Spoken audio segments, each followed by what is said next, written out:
ইউসুফ আলাইহিস সালামের ঘটনা জানেন? সবাই জানেন। সৈয়দনা ইউসুফকে ভাইয়েরা কুয়ার মধ্যে ফেলেছে। বণিক দল সৈয়দনা ইউসুফকে কুয়া থেকে নিয়ে মিশরে বিক্রি করছে, জানেন না? বিক্রি করার পরে মিশরের সেকেন্ড ইন পজিশন সেনাপতি আজিজ মিসর অনেক অনেক টাকা দিয়ে তাকে কিনে নিয়ে জুলাইখার হাতে দিয়েছে। কার হাতে? জুলাইখার নামও জানেন? জুলাইখার হাতে দেওয়ার পরে জুলাইখা তার নিজের ছেলের মতো মানুষ করতে শুরু করেছে। কিন্তু সৈয়দনা ইউসুফ যখন যুবক হয়ে গিয়েছে, ওনার চেহারা এত সুন্দর ছিল, জুলাইখা নিজেই ইউসুফের প্রেমে পড়ে গিয়েছে। নাউজুবিল্লাহ পড়েন। জুলাইখা বলে, ইউসুফ আমি তোমারে ভালোবাসি। ইউসুফ কয়, আমি আল্লাহরে ভালোবাসি। জুলাইখা বলে, ইউসুফ আমি তোমার সাথে প্রেম করতে চাই। ইউসুফ বলে, আমি কার সাথে প্রেম করতে চাই? প্রেমের কথা কি বললেই হয়? বেটা বলে হইতে হবে না? প্রেম তো চরের জমি নয়, জবরদখল করে হয়। প্রেমের দখল নিতে হলে প্রেমেই নিতে হয়, ঠিক কি না? জুলাইখা বলে, আমি তোমারে ভালোবাসি, আমি তোমার প্রেমে হাবুডুবু খাই। ইউসুফ বলে, আমি কারে ভালোবাসি? কোনোভাবেই ইউসুফরে রাজি করাতে পারে না। জুলাইখার একটা দাসী ছিল, দাসীর নাম কালিমামা। জুলাইখা কালিমামারে বলে, ও কালিমামা, কোনোভাবে ইউসুফরে বুঝাতে পারলাম না। একটা কাজ করবা, আজ রাত 12টার দিকে আমার গোপন কক্ষে নিয়ে আসবা। ওই গোপন কক্ষে যেতে বড় বড় 60টা দরজা পার হইতে হয়। কয়টা? 60টা দরজায় বড় বড় 60টা তালা লাগাবা। তারপরে ইউসুফরে আমার কাছে নিয়ে আসবা। ওই প্রাসাদটা আমি নিজে দেখে এসেছি, যে প্রাসাদের মধ্যে সৈয়দনা ইউসুফ আলাইহিস সালাম আর জুলাইখার এই ঘটনাটা ঘটেছে। মিশরে একটা থানা আছে, ওই থানার নাম বদরিশিন। ওই বদরিশিন থানায় একটা এলাকা আছে নাম আজিজিয়া। এই আজিজিয়া এলাকাতে এই প্রাসাদ তুফানের কবলে এখন ভেঙে পড়েছে। তার পাশেই আছে সিজনি ইউসুফ, ইউসুফের জেলখানা। এই জেলখানাটা আমি দেখে এসেছি। এই জেলখানাতে ইউসুফ আলাইহিস সালাম 10 বছর জেলে বন্দী ছিল। মিশর একটা পাহাড় আছে, তুর পাহাড়। যে তুর পাহাড়ের উপরে উঠে সৈয়দনা মূসা আলাইহিস সালাম 2 বার আল্লাহর সাথে কথা বলেছেন, অনেকবার আল্লাহর সাথে কথা বলেছেন। ওই তুর পাহাড়ে আমি 2 বার উঠেছি। ওইটার উপর একটা মসজিদ আছে, একটা গির্জা আছে, একটা সিনাগোগ আছে। 3 ধর্মের লোকদের কাছে ওইটা পবিত্র জায়গা, সবাই যায়। আমরা মুসলমানরাও যাই, ইহুদিরাও যায়। ইহুদিরা সিনাগোগে যে ইবাদত করে, খ্রিস্টানরা চার্চের ভেতরে, গির্জার ভেতরে যে ইবাদত করে। আমরা মসজিদের ভেতরে যে জিকির করি কার? লা ইলাহা লা ইলাহা ইল্লাল্লাহু মুহাম্মাদুর রাসূলুল্লাহ সাল্লাল্লাহু আলাইহি ওয়াসাল্লাম। এজন্য রব্বুল আলামিনের এমন ক্ষমতা, ছোট্ট বাচ্চার মুখেও জবান দিয়ে দিতে পারে কে? সৈয়দনা ইউসুফ আলাইহিস সালাম যখন যুবক হয়ে গেলেন, ওনার প্রেমে মাতোয়ারা। জুলাইখা মাতোয়ারা হয়ে যখন কোনোভাবেই ইউসুফকে আর কাবু করতে পারে না, তখন সৈয়দনা ইউসুফকে কাবু করার জন্য কালিমামাকে নির্দেশ দিয়েছে, নিজের দাসীকে নির্দেশ দিয়েছে, কালিমামা আজ রাত 12টায় আমার স্পেশাল প্রাসাদে 60টা দরজার মধ্যে বড় বড় তালা লাগিয়ে তুমি ইউসুফকে নিয়ে আসবা। সৈয়দনা ইউসুফের কাছে কালিমামা যে বলে, ও কালিমামা, ও কালিমামা। ইউসুফের কাছে যে বলে, ইউসুফ জুলাইখা তোমারে ডেকে পাঠিয়েছে। ইউসুফ বলে, রাত বাজে 12টা। জোরে বলেন, কয়টা? এত রাতে কি বলার জন্য ডেকেছে? যাও, আগামীকাল সকালে আমি যে কথা শুনবো। কালিমামা বলে, না না, আগামীকাল সকালে গেলে হবে না, জুলাইখা এখন যেতে বলেছে। কখন? ইউসুফ চোখের পানি ছেড়ে দিয়ে আল্লাহর ডেকে বলে, আল্লাহ, ও মাবুদ, জীবনে কোনো অপরাধ করি নাই। আমার বয়স হওয়ার পর থেকে আজ পর্যন্ত কোনো অন্যায় করি নাই। না জানি আজকে আমি আমার ঈমান হারা হয়ে যাই, না জানি আজকে আমি আমার চরিত্রটা হারাই রে মাবুদ। ও আল্লাহ, তোমার উপর তাওয়াক্কুল করে আমি গেলাম। কালিমামা সৈয়দনা ইউসুফ আলাইহিস সালামকে নিতে লাগলো, আর দরজার মধ্যে বড় বড় এক একটা তালা ঝুলাতে লাগলো। 60টা তালা ঝুলানোর পরে সৈয়দনা ইউসুফকে স্পেশাল ঘরের মধ্যে ঢুকিয়ে কালিমামা আরেক দরজা দিয়ে বের হয়ে যায়। এখন ওই স্পেশাল গোপন কক্ষের মধ্যে শুধু 2 জন মানুষ, একজন নারী আরেকজন পুরুষ। চিল্লায় বলেন, একজন আরেকজন পুরুষ। জুলাইখা আর ইউসুফ। জুলাইখা বলে, ও ইউসুফ, বাঁচার কোনো মাধ্যম নাই, যে কোনো ভাবেই হোক আজকে আমি আমার মনোরঞ্জন করেই ছাড়বো, যেমন করেই হোক তোমার প্রেম আমি হাসিল করে ছাড়বো। আমি তোমারে ভালোবাসি। সৈয়দনা ইউসুফ বলে আমি আল্লাহরে ভালোবাসি। কারে ভালোবাসি? সুবহানাল্লাহ কইবেন না? জুলাইখা বলে আমি তোমারে ভালোবাসি। সৈয়দনা ইউসুফ বলে ও জুলাইখা আমি আল্লাহরে ভালোবাসি। একের পর এক জুলাইখা তার দেহের কাপড় খুলতে শুরু করেছে, নিজেকে উপস্থাপন করতে শুরু করেছে। আল্লাহর নবী ইউসুফ ডান দিকে দৌড় দেয়, আবার বাম দিকে দৌড় দেয়। জুলাইখা বলে ইউসুফ বাঁচার কোনো মাধ্যম নাই, কারণ বড় বড় 60টা তালা 60টা দরজার ভেতরে আছে না নাই? আরো জোরে বলেন আছে রাডাই। পালানোর কোনো মাধ্যম নাই, যে কোনো ভাবেই হোক আমার হাতে তোমার ধরা দিতে হবে। সৈয়দনা ইউসুফ চোখের পানি ছেড়ে আল্লাহরে ডেকে বলে আল্লাহ জীবনে কোনো অপরাধ করি নাই, এই বিপদ থেকে তুমি আমারে বাঁচাও। আল্লাহ বললেন জিব্রাইল যাও যাও তাড়াতাড়ি তুমি ইউসুফের কাছে যাও, আমার নবী ইউসুফরে বাঁচাও। আমার নবী ইউসুফের কানের সামনে যে বলো ইলা নাহিয়াতিল বাব, দরজার দিকে দৌড়াও। কোন দিকে? আরো জোরে বলেন কোন দিকে? ইলা নাহিয়াতিল বাব, দরজার দিকে দৌড়াও। সাইয়েদনা জিব্রাইল বলে আমি পৃথিবীতে আমার পুরো জীবনে মাত্র কয়েকটা সময়ে খুব দ্রুত বাতাসের বেগে নেমে এসেছি, এর মধ্যে ওই দিন যেদিন ইউসুফের কাছে ঈমান বাঁচানোর জন্য আল্লাহ আমারে পাঠিয়েছিল। আরেকদিন হচ্ছে যেদিন ইসমাইলকে বাঁচানোর জন্য আল্লাহ আমারে দুম্বা দিয়ে পাঠিয়েছিল। আল্লাহু আকবার। সৈয়দনা ইব্রাহিম সৈয়দনা ইসমাইলকে জবাই করার জন্য বড় একটা তলোয়ার নিয়ে যখন কোরবানি করতে শুরু করলো, আল্লাহ বললেন ও জিব্রাইল জান্নাত থেকে দুম্বা নিয়ে তাড়াতাড়ি দুনিয়ায় ছুটে যা, আমার ইসমাইলের গলার একটা পশমও যাতে না কেটে যায়। সৈয়দনা জিব্রাইল বাতাসের বেগে আল্লাহু আকবার আল্লাহু আকবার আল্লাহু আকবার বলতে বলতে দুম্বা নিয়ে চলে এসেছিলেন। তিনি বলেন আমি এই সময়টাতে সবচেয়ে দ্রুত বেগে জমিনে নেমেছি, আবার সৈয়দনা ইউসুফের ঈমান বাঁচানোর জন্য আমি দ্রুত নেমেছি। আল্লাহু আকবার। সৈয়দনা ইউসুফ চোখের পানি ছাড়ে জিব্রাইল কানের কাছে এসে বলো ইউসুফ ইলা নাহিয়াতিল বাব, আল্লাহ বলছে দরজার দিকে দৌড়ান। সৈয়দনা ইউসুফ বলে জিব্রাইল দরজার মধ্যে তো বড় বড় তালা লাগানো। জিব্রাইল বলে ও ইউসুফ আমি জানি না, আল্লাহ শুধু এই মেসেজটা দিয়েই আমারে পাঠিয়েছে, দরজার দিকে দৌড়াও। সৈয়দনা ইউসুফ আল্লাহর উপর তাওয়াক্কুল করে দরজার দিকে দৌড়ালেন। জুলাইখা মনে মনে হাসে। জুলাইখা বলে দরজায় তালা আছে না নাই? আমি ওই তালা খুলে দেওয়ার সাধ্য আমার আল্লাহর আছে না নাই? সৈয়দনা ইউসুফ যখন প্রথম দরজার কাছে যায়, কি আজীব তামাশা, প্রথম দরজার কাছে যাওয়ার সাথে সাথেই মুহূর্তের মধ্যে টাস টাস করে প্রথম দরজার তালা খুলে যায়। কোরআনের ভেতরে এই ঘটনা আছে না নাই? ওয়াগাল্লাকাতিল আবওয়াব ওয়া ক্বালাত হাইতা লাক ক্বালা মাআযাল্লাহ। 60টা দরজায় 60টা তালা মেরেছে। তিনি দৌড়াতে লাগলেন, একটার পর একটা দরজার তালাগুলো খুলে দিতে লাগলো। কে? মুসার মতো ঈমান হলে রাস্তা হবে সাগর জলে, ইউসুফের মতন ঈমান হলে একে একে দরজা খুলে। ইব্রাহিমের মতন ঈমান যদি আজও থাকে বিদ্যমান, অগ্নিকুণ্ডে দেখতে পাবে খুবসুরত এক ফুলবাগান। সুবহানাল্লাহ। 6টা দরজার তালা খুলে যাওয়ার পরে 7ম দরজার সামনে যখন সৈয়দনা ইউসুফ এসেছে, আল্লাহু আকবার বলে দরজার মধ্যে ধাক্কা দেয়, কিন্তু দরজা খুলে না। পিছন দিয়ে জুলাইখা আসরা নাই, আউলা কেশে পাগলা বেশে জুলাইখাও দৌড় দিয়েছে সৈয়দনা ইউসুফকে ধরার জন্য। ঠিকই ধরে ফেলেছে। সৈয়দনা ইউসুফের জামায় ধরে টান দেয়াতে সৈয়দনা ইউসুফ আলাইহিস সালামের জামার পেছন দিয়ে ছিঁড়ে গিয়েছে। ইন দা মিন টাইম দরজাটাও খুলে গিয়েছে। দরজা খুলে যাওয়ার পরে দুইজন তাকিয়ে দেখে আজিজে মেসের দাঁড়ালো, জুলাইখার স্বামী দাঁড়ানো। জুলাইখার স্বামী এই দৃশ্য দেখে তো অবাক, কিরে রাত বাজে 2টা, ইউসুফ হাঁপাচ্ছে ঘামাচ্ছে আর জুলাইখার দেহের কাপড় চোপড়ের অবস্থা ভালো না। কি ঘটনা ঘটেছে আমার বলো। ফালিয়াতাকাল্লাম আহাদুকুমা শাইআন, দুজনের একজন আমাকে কিছু তো বলো। কেউ কিছু বলে না। জুলাইখা সামনে এসে বলে আজিজে মেসর, দুধ কলা দিয়ে আমরা এতদিন সাপ পুষেছি, আজকে গভীর রাতে 7 দরজায় 60টা তালা মেরে ইউসুফ আমার ইজ্জত হানির জন্য করে হামলা দিয়েছে। হাসানা মিসা সোরের মার বড় গলা, যুগে যুগে আসানা নাই। আইজে মেসর বলে তোমার কোনো সাক্ষী আছে? জুলাইখা কয় আছে। কে সাক্ষী? আমার দাসী কালী বাবা। এই কালী বাবা সত্যি নাকি? কয় 100% সত্য। এরকম সাক্ষী বাংলাদেশও আছে না নাই? ঘটনার সময় জন্ম হয় নাই, ঘটনার সময় বয়স ছিল 2 মাস, কিন্তু সাক্ষী দেয়।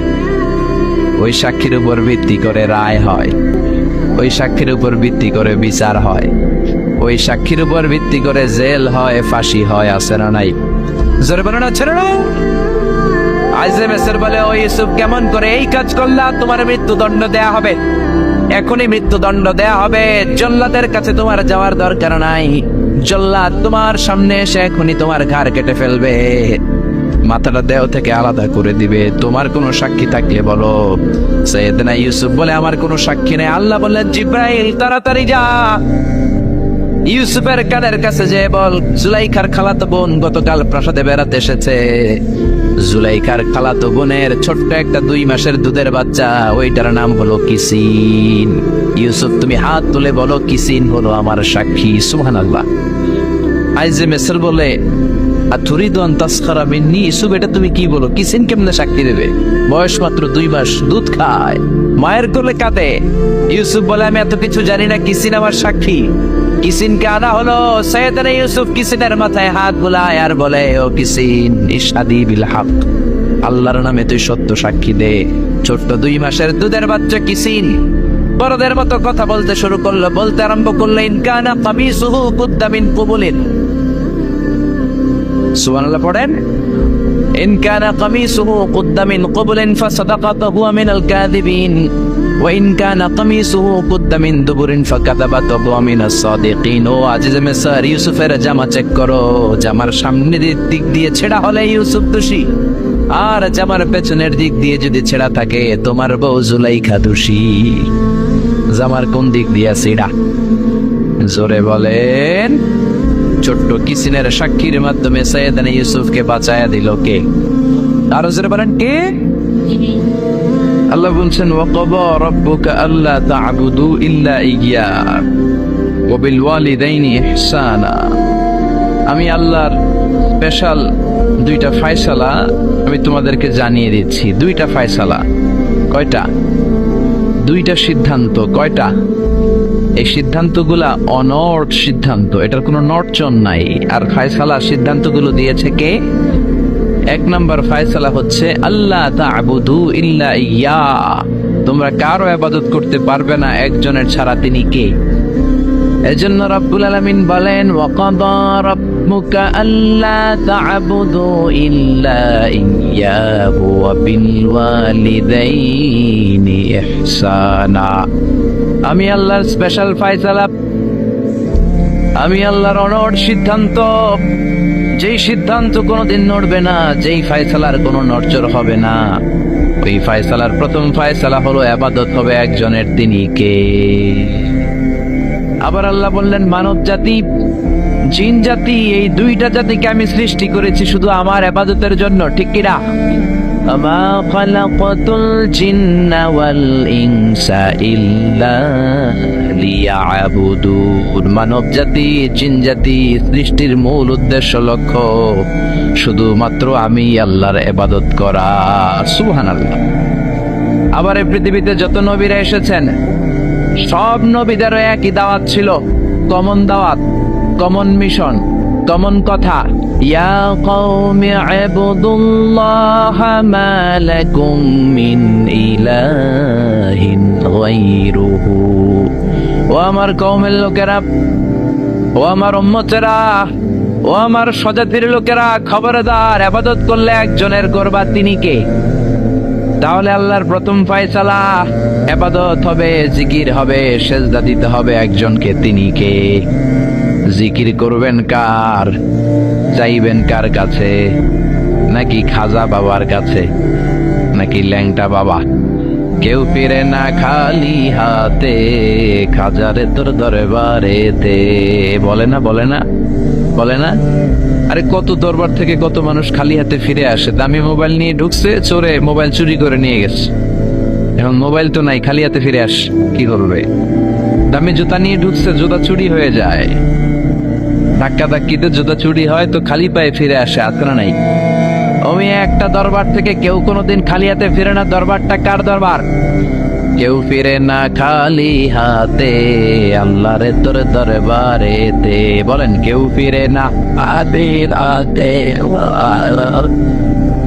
এজন্য আল্লাহ বলেন, আমার দরবার এমন দরবার 24 ঘন্টা খোলা, মাসের 30 দিন খোলা, বছরের 365 দিন খোলা, সারা জীবন খোলা।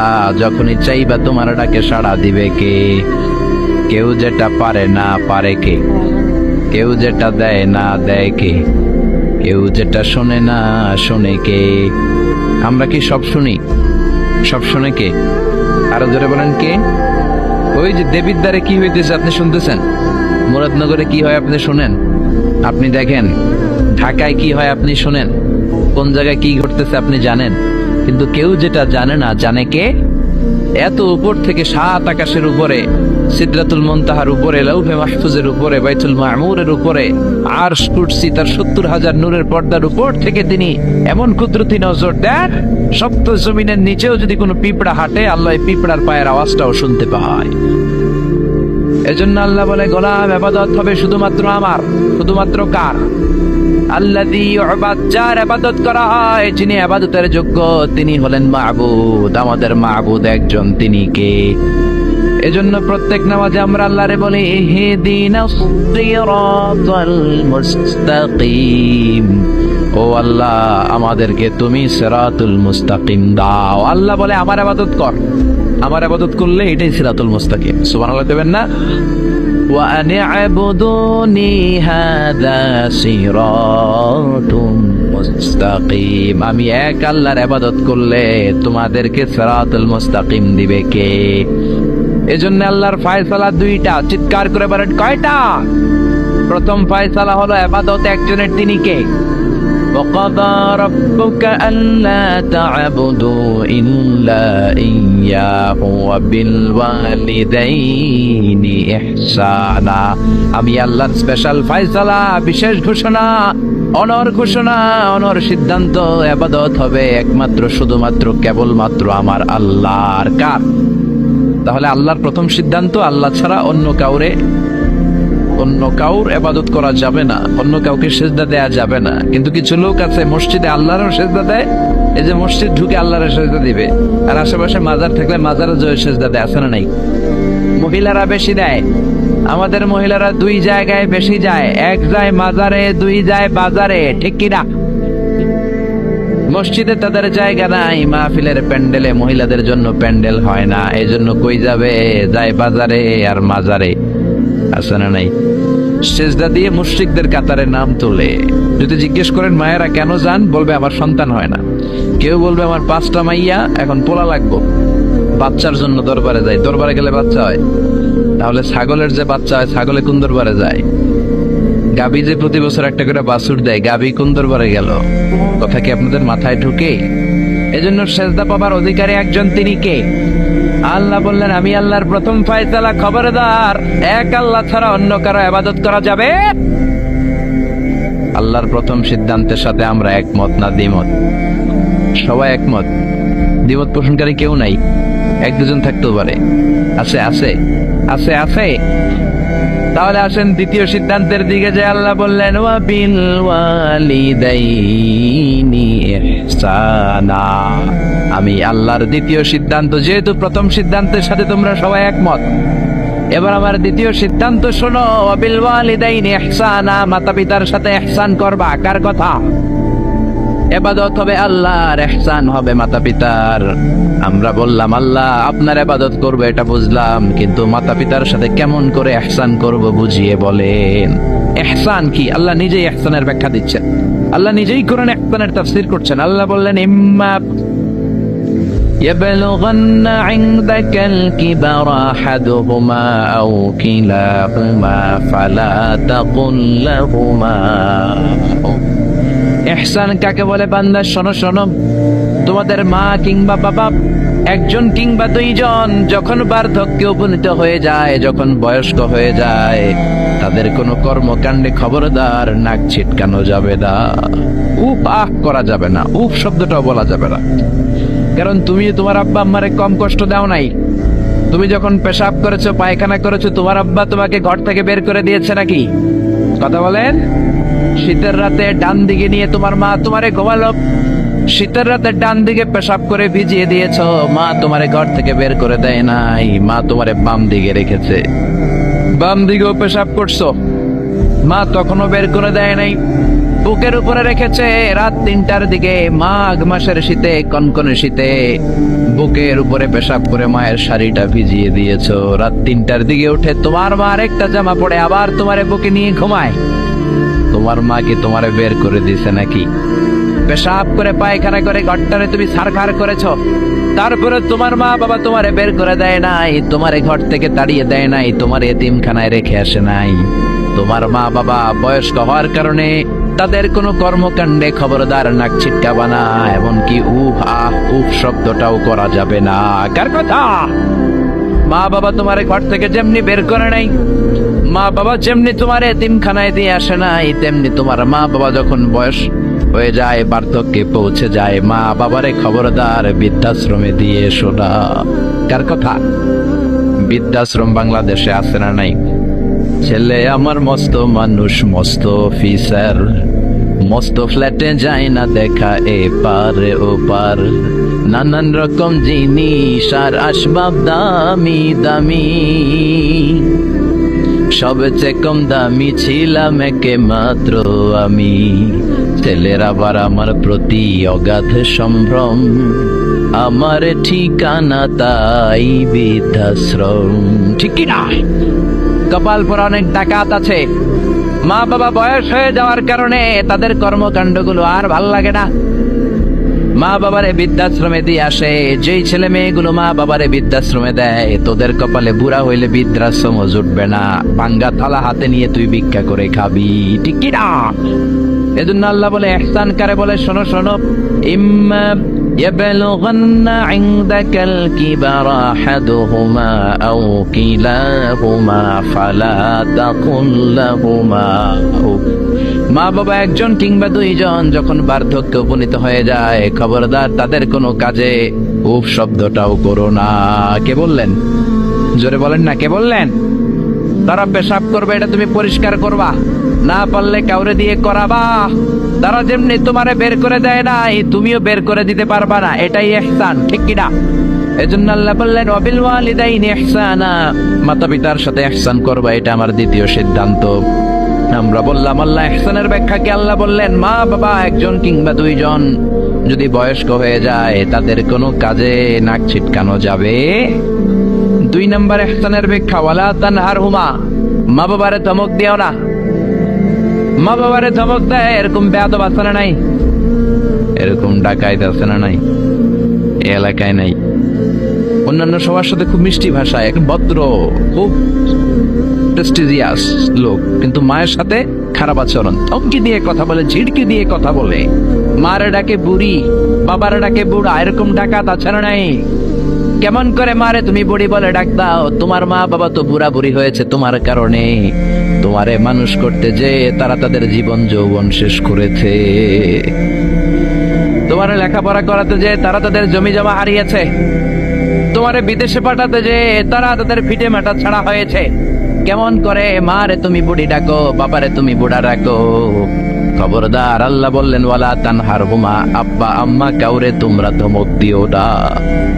ধমক দেওয়া যাবে? কথা বলেন। এরপর আল্লাহ বললেন ইহসানের 3 নম্বর ব্যাখ্যা, ওয়াকুল লাহুমা কাওলান কারীমা, মা বাবা দুইজনের সাথে ভালো আচরণ করো, কোমল ভাষায় কথা বলো। কার আইন? আইনটা কার? যত কার্টিসি তুমি জানো, যত ভদ্রতা, যত পোলাইটনেস, যত হাম্বলনেস তোমার জানা আছে, সব ভদ্রতাকে উজাড় করে মা বাবার সাথে কথা বলো। চিল্লা এখন, ঠিক কিনা? এরপর আল্লাহ বললেন ওয়াখফিদ লাহুমা জানাহাদ যুল্লি মিনার রাহমাতি ওয়া কুর রাব্বিরহামহুমা কামা রাব্বায়ানি সাগীরা। ওয়াখফিদ লাহুমা জানাহাদ যুল্লি মিনার রাহমা, রহমতের ডানা মা বাবার দুইজনের জন্য বিছিয়ে দাও। তোমার যত অর্থ আছে মা বাবার জন্য খরচ করো, তোমার যত ক্ষমতা আছে মা বাবা দুইজনের পায়ের সামনে ঢেলে দাও। ঠিক কিনা? আপনার সম্পদ আপনি মা বাবার জন্য ব্যয় করবেন, আপনার ক্ষমতা আছে মা বাবার পায়ের সামনে আপনি ক্ষমতা বিছিয়ে দেন, আপনার জীবনটার উজালা করে দিবে কে? আর আব্বা আম্মা একজন কিংবা দুইজন যদি এই ক্ষণস্থায়ী দুনিয়া ছেড়ে পড়ে চলে যায়, আব্বা আম্মার কবরের সামনে দাঁড়িয়ে দোয়া কর, রব্বির হামহুমা কামা রব্বায়ানি সগীরা, রব্বির হামহুমা কামা রব্বায়ানি সগীরা। ও আব্বা আম্মা দুজন আমরা যখন ছোট ছিলাম আমাদেরকে যেমনি আদর দিয়ে, সোহাগ দিয়ে, ভালোবাসা দিয়ে আমাদেরকে কাছে টেনে নিয়েছে, আমার আব্বা আম্মা দুইজনকে তুমিও তোমার কাছে আদরের চাদর দিয়ে তোমার কাছে তুমি টেনে নিও। পড়ে না আমিন? আরো জোরে আমিন। এজন্য আমার আল্লাহর স্পেশাল সিদ্ধান্ত কয়টা? প্রথম সিদ্ধান্ত ইবাদত হবে কার? দ্বিতীয় সিদ্ধান্ত ইহসান হবে কার সাথে? দ্বিতীয় সিদ্ধান্তের সাথে আপনার একমত? এটাও দ্বিমত নাই? এজন্য ইবাদত হবে আল্লাহর, ইহসান করতে হবে মাতা পিতার সাথে। ইহসান মানে ভালো আচরণ, ইহসান মানে খেদমত করা, ইহসান মানে কোমল ভাষায় কথা বলা, ইহসান মানে মা বাবা বেঁচে না থাকলে কবরের সামনে দাঁড়িয়ে দোয়া করা, ইহসান মানে টাকা পয়সা সব মাতা পিতার পায়ের সামনে বিছিয়ে দেয়া। ঠিক কিনা? এই পৃথিবীতে যত ভালো কাজ আছে এই সবগুলো ভালো কাজকে যদি একসাথে র্যাঙ্কিং করেন, র্যাঙ্কিং এ উপরের দিকে চলে যাবে মা বাবার খেদমত। কোন সুবহানাল্লাহ। এই জন্য এক সাহাবী বিশ্বনবীরে বললেন, ইয়া রাসূলুল্লাহ, ইয়া হাবিবাল্লাহ, আইয়ুল আ'মালি আফদাল। ও নবী, এই পৃথিবীর বুকে সব চাইতে ভালো আমল কোনটা? বিশ্বনবী বললেন, তিনটা কাজ পৃথিবীর বুকে সব চাইতে ভালো। জোরে বলেন কয়টা?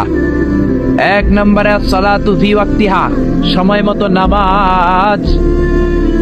সময় মতো যদি আজান দেওয়ার সাথে সাথে জামাতে তুমি সালাত আদায় করো, এর চেয়ে ভালো কাজ আল্লাহর জমিনে হতে পারে? তাহলে প্রথম ভালো কাজ হলো সালাত। প্রথম ভালো কাজ কি? কুরবানির ঈদে গরুর গোশতের সাথে যে সালাত খান ওইটা নাকি? হ্যাঁ, এই মসজিদে যে সালাত আদায় করি, ঠিক কি না? সালাতে কায়েম করো, সালাতে কায়েম করো, হবে সম্মানী তুমি, হবে জান্নাতি তুমি, হবে সম্মানী তুমি, হবে জান্নাতি তুমি, দিবে কাল হাসরে শীতল ছায়া আরশে আজিম, রাব্বিয়াল আলা রাব্বিয়াল আযীম। আল্লাহু আকবার। এজন্য বিশ্বনবী বললেন, এক নাম্বার ভালো কাজ হলো সময় মতো নামাজ। দুই নাম্বার সব চাইতে শ্রেষ্ঠ কাজ হলো বিররুল ওয়ালিদাইন, মাতা পিতার খেদমত করা। তিন নাম্বারে আল জিহাদু ফি সাবিলিল্লাহ, আল্লাহর রাস্তায়, আল্লাহর জমিনকে, আল্লাহর জমিনে আল্লাহর দ্বীন বাস্তবায়নের জন্য, দ্বীনের আন্দোলন করার জন্য, দ্বীনকে প্রতিষ্ঠা করার জন্য জিহাদ করা। ওই জিহাদ হলো তিন নাম্বারের ভালো কাজ। তার মানে এই পৃথিবীর শ্রেষ্ঠ আমলগুলোর মধ্যে মা বাবার খেদমতটা আছে না নাই? আবার আরেক হাদিসে বললেন, বিশ্বনবী বললেন, মা বাবার খেদমত করা জিহাদের চাইতেও বেশি সওয়াব। সুবহানাল্লাহ। বাড়িতে যে কইেন, চিল্লায় পড়েন আল্লাহু আকবার। এক সাহাবী আসলো বিশ্বনবীর কাছে, ইয়াস্তাযিনুল জিহাদ, এসে বলল, নবী আমারে অনুমতি দেন, আমি জিহাদের ময়দানে যেতে চাই। বিশ্বনবী বললেন, ও সাহাবী, তোমার আব্বা আম্মা কেউ বেঁচে আছে নাকি? সাহাবী বললেন, আছে। বিশ্বনবী বললেন, জিহাদে যাওয়ার দরকার নাই, ফাফিহিমা ফাজাহিদ, ঘরে যাও, বাবা মার খেদমত করো। মা বাবার খেদমত করলে ঘরে বসেই জিহাদের সওয়াব পাবা। আপনার আব্বা আম্মা যদি খুশি হয়, খুশি হয়ে যায় কে? আব্বা আম্মা বেজার হলে বেজার হয় কে? রিদার রাব্বি ফি রিদাল ওয়ালিদ ওয়া সাখাতুর রাব্বি ফি সাখাতিল ওয়ালিদ। আপনার বাবা মা যদি আপনার উপর খুশি হয়ে যায়, রব্বুল আলামিন আরশের উপর থেকে আপনার উপর খুশি হয়ে যায়। সুবহানাল্লাহ বলেন। এজন্য মা বাবার দোয়া নেওয়ার দরকার আছে না নাই? বাবা হলো আমাদের বড় পীর সাহেব, মা হলো সবচেয়ে বড় ওলি। পৃথিবীর সবগুলো ওলি মিলে যদি একটা গ্লাসের পানির মধ্যে পুরো কোরআন খতম করে ফু দেয়, আর আপনার আম্মা জান যদি শুধু বিসমিল্লাহ পরে আরেকটা গ্লাসের পানির মধ্যে ফু দেয়, আল্লাহর কসম আপনার মা যেই গ্লাসের পানিতে ফু দিয়েছে ওই দোয়াটা সবার আগে কবুল হয়ে যাবে। কি বরকত, কি নিয়ামত। ঘরের মধ্যে থুইয়া আমরা কই যাই? ডাব লইয়া, লাউ লইয়া, মুরগি লইয়া, ঠিক কি না? এজন্য খেদমত করতে হবে মা বাবার, দোয়া নিতে হবে মা বাবার কাছে। অনেক কপাল পোড়া আছে, মাজারে যে মশারি দেয় কিন্তু নিজের বাবারে মশাই কামড়ায়, মারে মশাই কামড়ায়, আছে না নাই? মাজারে মশারি ডাঙায় রাখে, তোর বাবারে কামড়াবে। বন্ডের এক শের, ঠিক কিনা? এই বন্ডের সাথে, বন্ডামির সাথে ইসলামের কোন সম্পর্ক?